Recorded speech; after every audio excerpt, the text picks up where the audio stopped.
Today I'm going to be making a pretty simple recipe. It's going to be a peach fro-yo. I'm going to add a little bit of goat cheese and a little bit of lavender.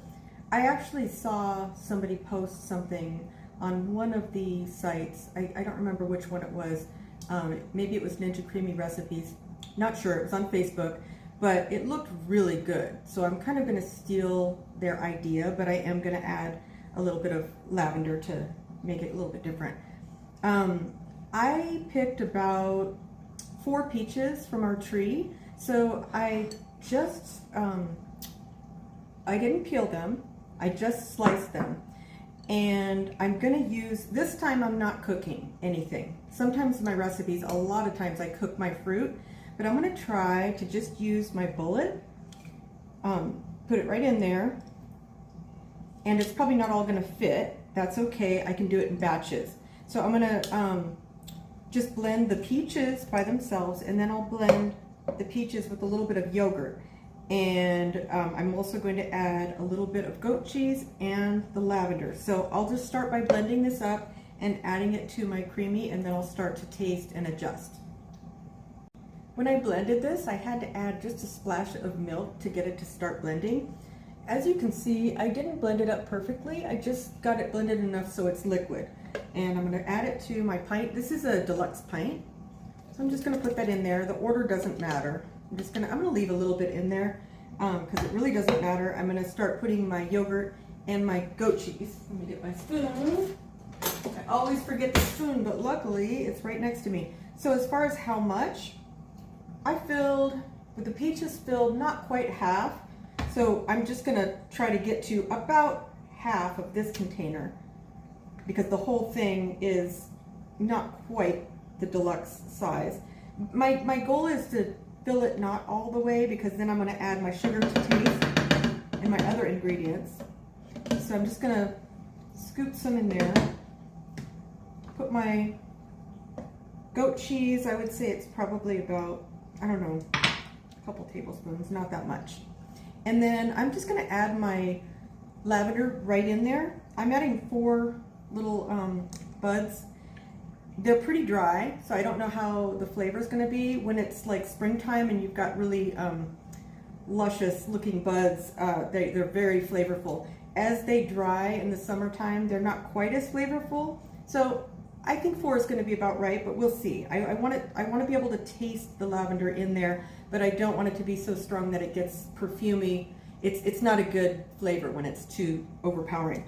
So now I might need to add a splash of milk to this. We'll see. I'm going to go blend this, and then I'll put all this together, add my sugar and my other ingredients. After blending this, it's kind of thick, of course, because it's yogurt and a little bit of cheese. And I should have mentioned what kind of yogurt I was using. I happen to be using non-fat yogurt. This is from Costco. You can use whatever yogurt you want, but keep in mind if you use non-fat, you should probably use some sort of fat to help it emulsify. Otherwise it'll be too thin and it'll get icy. Today I'm using the goat cheese as my emulsifier because it's pretty fatty, pretty high calorie. We'll see on its first bit. I think it'll be okay. So now I'm going to take this yogurt and cheese mixture with the, it's got a little bit of the lavender in there. It's got all the lavender in there. It's just mixed up. And I can see little flecks, which is exactly what I was going for. It's really pretty. I don't know if you'll be able to see them after it's all mixed in with the peach, but we'll see. That's the nice thing about these ice creams is you kind of never know exactly what you're going to get, especially with me because I don't follow recipes. But it's fun. So I'm using this Tahitian vanilla today. I've got a few different vanilla flavorings. Sometimes I like to smell them and think of what will go with what I'm making. So this is a real light flavored vanilla. I like it. You can use whatever vanilla you have or what you like.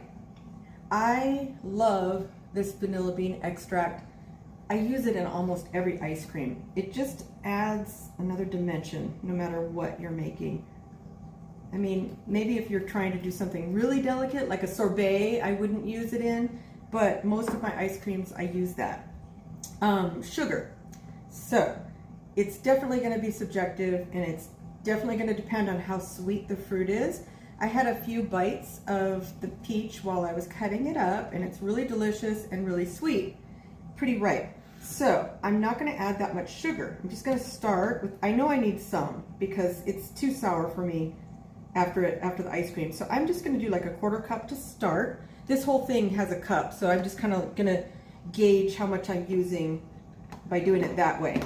I do everything by taste, so, but I do like to have a general idea of how much I'm going to need. I almost always need salt in my ice creams, but I am going to taste it before I add any salt. So I want to show you what this looks like. It's a little chunky. It looks really pretty, actually. It's a nice yellowish, orangish color. It's got flecks throughout, and it's got little chunks.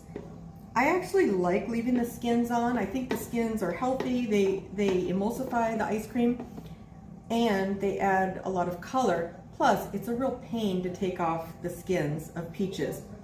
I wouldn't want to leave them on if it was a texture problem, but since it's going to be frozen and ground up really fine, you won't have any of the fuzziness on the skins. You shouldn't. So now the true test is to taste this. It's good. I still think it needs a little bit more sugar, maybe a little bit of salt, but I think it's coming along nicely. I've stirred this up and tasted it. It tastes really good, but I thought that it was missing something to kind of bring the flavor out, and I realized I always put some sort of a citrus in with my fruit. I think lemon is the best in this case, so I'm going to go pick a lemon, add the lemon juice and the lemon zest, and then I think it'll be perfect. I was lucky I could find one last lemon on our tree. I don't know what we're going to do. I guess we're going to have to go to the store and start buying lemons, which aren't as good, but it's been not as good of a season for lemons. These are really juicy though. I'm juicing these by hand because when I cut it kind of funny. As you can see, this is kind of a big half, but that's okay. I'm just going to squeeze all this juice in, being careful not to let the seeds go in there. If you get a seed in there, just fish it out because the seeds will be bitter when they blend up. All right, now I'm a little bit over the line, which I think is totally fine. I actually like to cheat a little bit because that way I have more ice cream. And I'm just going to stir this up. And now I'm really excited to taste it because I think it's going to be really good. And I have one more tip before I taste it. If you don't have fresh lavender, which I'm soon to not have any, you can always use some sort of a flavoring. This one I find to be really good. I got this for my sister for a gift. Star West, I don't know where she got it, but probably online. It's really good, and if you don't taste a lot of lavender, you can just spray it in there, and it's really good. I'm not going to spray it in there because I think it tastes just fine as it is with the lavender, but if it didn't have enough of the lavender, I would do that. So now it's time to taste. That is much better. That's what it was missing, the citrus. I think that's the biggest tip for when you're using fruit in the Creami, whether you're doing a sorbet, an ice cream, or a Fro-Yo or a gelato, is to use some sort of citrus with your fruit so the flavor really comes out. It's a little subdued, I think, when the citrus isn't present. I froze this one in a different freezer, and I don't know if this is the cause, but it's fine. It just has a huge lump on it. I've never seen one that big. So it's going to be a little bit hard to scrape it off with a spoon. So what I'm going to do is just wait a few minutes until it softens a tiny bit, and then I'll use maybe hot water under my spoon and then scrape it off that way. And then I'll be ready to spin it. I'm going to spin this on the yogurt setting. After spinning this on yogurt setting and one time on respin, this is how it looks. It looks good. So now I'm ready to scoop it up and see how it tastes. and what the texture is like. Feels pretty good.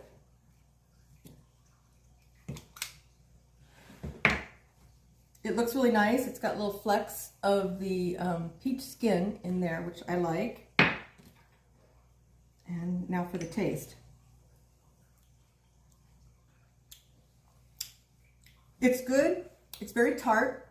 I probably would actually add a little more sugar, which is surprising. Maybe because I used fresh peaches and didn't cook them. It's a little bit icy. It's still good, but it's not as creamy and delicious as the ones that I make when I cook the fruit. So next time I will cook the fruit. So this was a good experiment. Still good, but not as good. After I had a scoop of this, it's amazing how it changed as it sat, as it melted for a little bit, both in the pint and in my cup.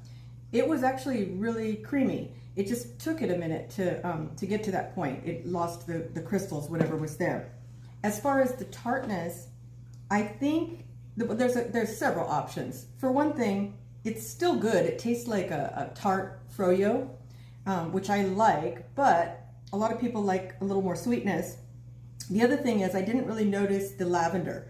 So for the next spin, I'm gonna put in some of this lavender spray. It's a little bit stronger it's surprisingly stronger than the actual lavender. I'm gonna put 3 squirts because I don't want it to be too strong. Oh, and I should mention when I ate it, I added a little bit of this crumble that I made for a different recipe. It's basically just, I think it's got some nuts in it and some sugar and a little bit of, I think there's some oats in there. Anyway, it's a nice topping and it's sweet, so it went really well with the tart. You could also put a drizzle on there, like maybe a honey drizzle or a simple syrup drizzle if you're serving it right away. But if you want to put it away and have it be perfect when you mix it up the next time, I'm going to try to add something sweet to it. So what I did is I looked in my fridge and I found these apricot preserves, which are delicious. Of course, this is peach, so I'm kind of mixing fruits, but that's okay. First thing I did is I took a little tiny bit on my spoon and then I tasted it with the tart yogurt, and it's really good. So I'm going to take a separate spoon and I'm going to add a little bit, maybe like 1 spoonful for the whole thing. And of course I had a couple scoops. And I'm just going to mix this up, refreeze it, and I think it'll be really good the next spin. This jelly will probably help it cream up as well because it's got real sugar in it and a little bit of gelatin. What else was I going to say? I guess the key to this is it's frustrating when things don't turn out as you expect, but every time I have a mistake, I learn something, and sometimes mistakes, when I first taste them, I don't really think it's good because it's not what I expect, but then after I eat it, it's like, oh no, this really is good. So I guess be patient with your recipes and just experiment.